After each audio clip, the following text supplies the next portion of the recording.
This presentation is an overview of world history. One of the tools historians use is periodization. We divide history in periods to signal when defining themes in one period begin to subside and when new themes begin to define a new period. This does not mean that people living at a particular period were aware of these changes. They were not. It is basically the historians who construct these periods in order to analyze changes through time.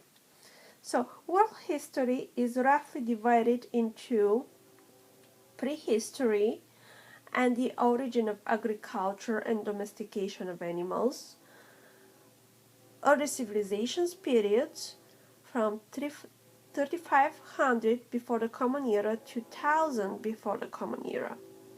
Then we have the classical period from about 1000 BCE to 500 of the Common Era, and then the post-classical period from 500 to 1450.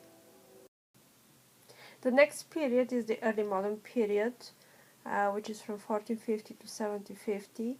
And finally, the modern period, which we subdivide into two periods: the world's first industrial period from 1750 to 1914, the long 19th century, and the contemporary world from 1914 to the present.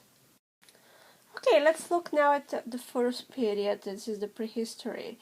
It was a period, we called it prehistory because this is a period before there were any written records. So the way we know about this period is usually through artifacts.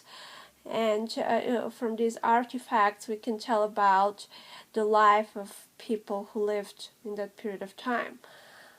So the first Homo sapiens, the anatomically human modern, which are basically the anatomically modern humans, appeared in Africa about 150,000 years ago.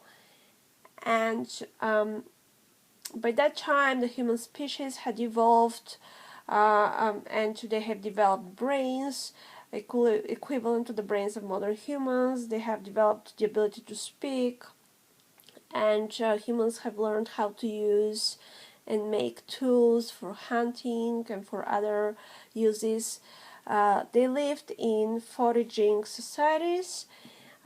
Basically, they traveled and hunted for animals, or more precisely, they hunted for the leftovers of animals killed by other animals, and they also gathered fruit and plants.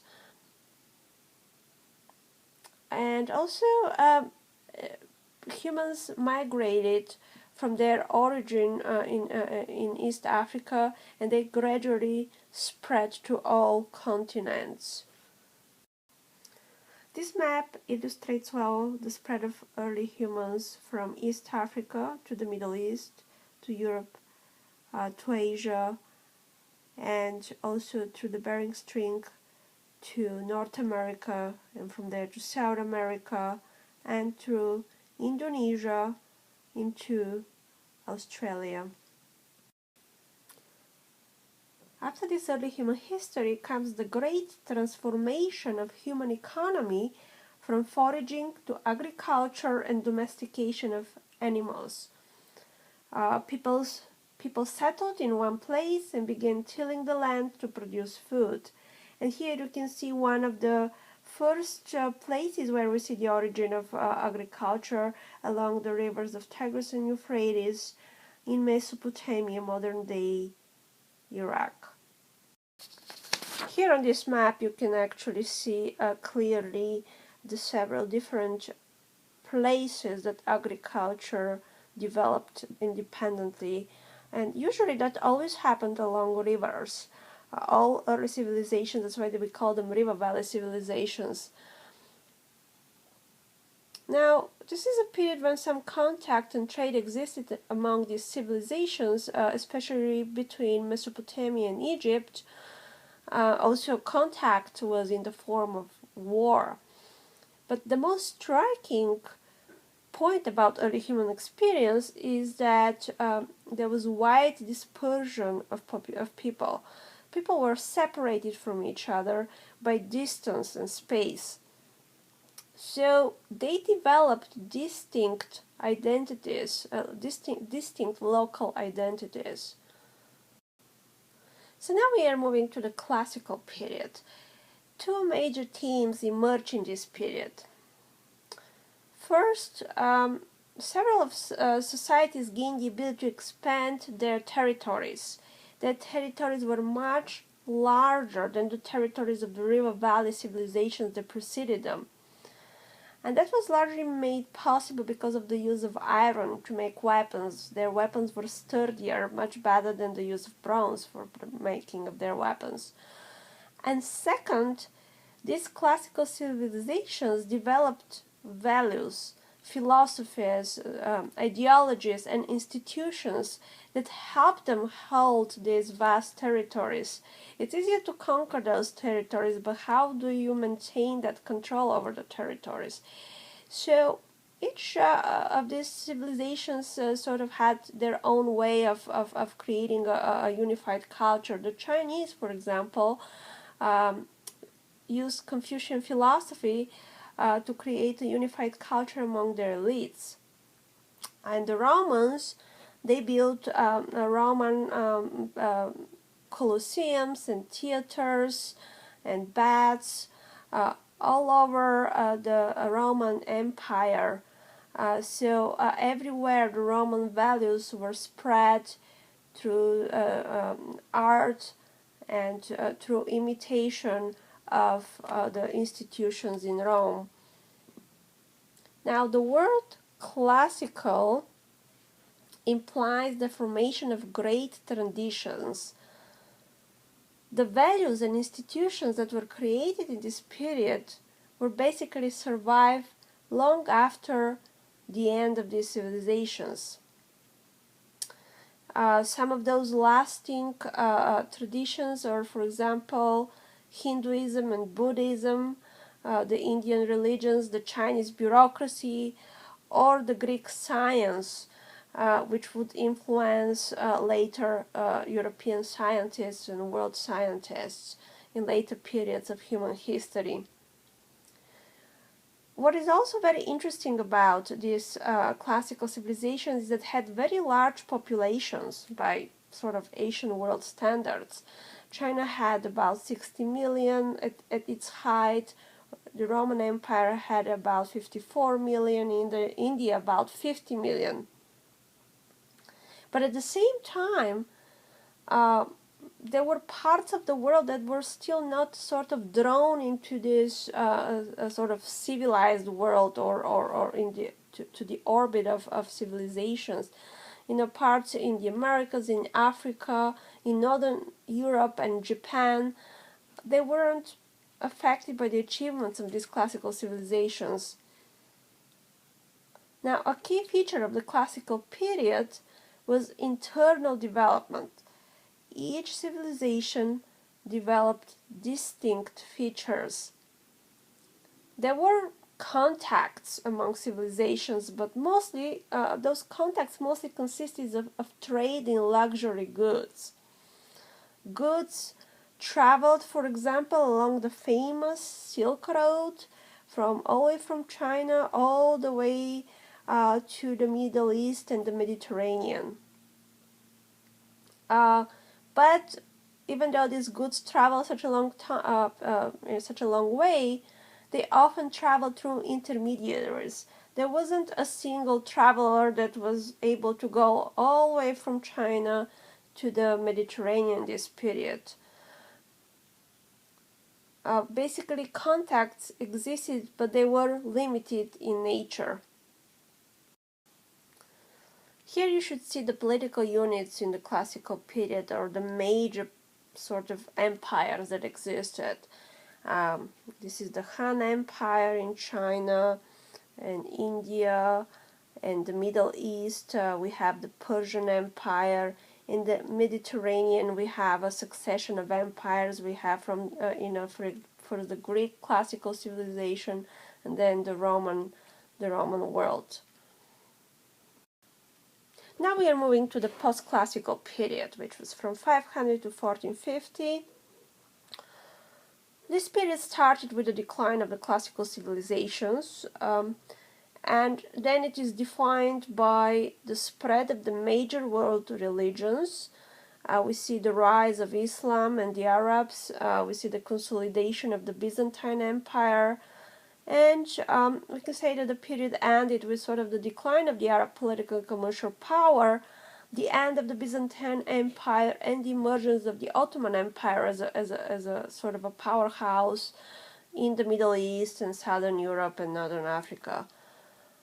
By 1450, the West was on the way of launching its world explorations, and it was on the way of becoming a world power.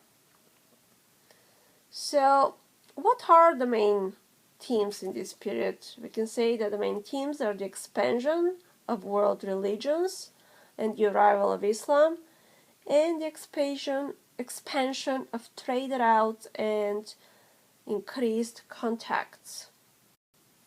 This map illustrates the consequences of the spread of Christianity and Buddhism and the addition of a new world religion and its spread, Islam. These religions spread mostly through missionaries and merchants, through trade, and also in this period religious institutions and ideas were sort of more important than political institutions. That's why we talk about civilizations in terms of religion rather than in terms of political entities. And this map illustrates the second main theme, the acceleration of interregional trade and the establishment of new regular commercial routes.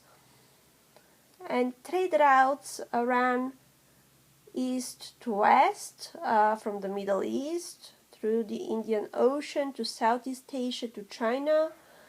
There were also trade routes between Northern and Southern Europe, and also there were trade routes along the coast, east coast of Africa and sub-Saharan Africa in contact with the Middle East, and also between Japan and China.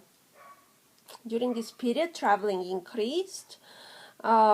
And this is illustrated by some famous travelers from the period, Marco Polo and Ibn Battuta, an Arab traveler from Algiers, who traveled about 75,000 miles in the Islamic world.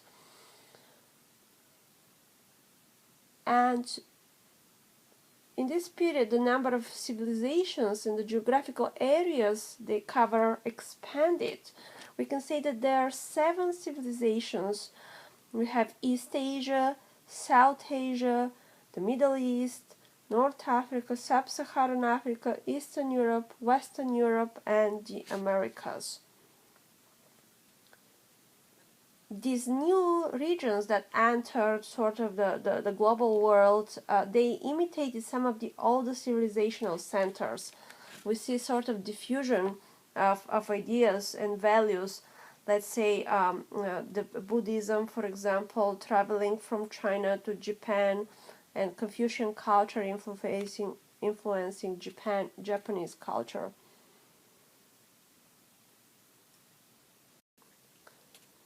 Thanks to religion and the new trade routes, the balance of world history shifted from separateness to convergence, to contact.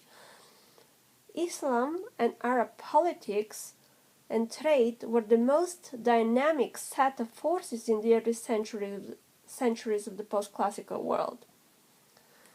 Islam spread to North Africa, to East Africa, Southeast Asia, and Southern Europe, and through its spread, it also brought its values to these new places. And it connected all these through all these territories through setting up a common culture. The Arab Empire was in decline by the 13th century, but it was soon replaced by a newcomer, the Mongols, nomadic tribes. The Mongols They established a vast empire, they conquered agricultural societies, and they illustrate one of the great themes of the period, sort of the clash between nomadic herding cultures and agricultural societies.